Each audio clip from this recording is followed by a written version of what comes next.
यात्रियों के लिए इमरजेंसी एग्जिट्स तो होते ही हैं, लेकिन पायलट्स के लिए भी एक इमरजेंसी विंडो होता है जो कि कॉकपिट पर हवाई जहाज के बनावट के अनुसार अलग अलग जगह पर हो सकता है।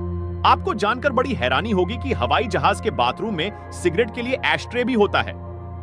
अब आप कहेंगे कि भाई फ्लाइट में सिगरेट पीना मना है, तो फिर इस एशट्रे का क्या काम? दरअसल वो इसलिए क्योंकि इंसानों का कोई भरोसा नहीं है। ऐसे में यदि किसी ने सिगरेट जला ही लिया तो उसे बुझाने और फेंकने के लिए भी तो कोई जगह होनी चाहिए।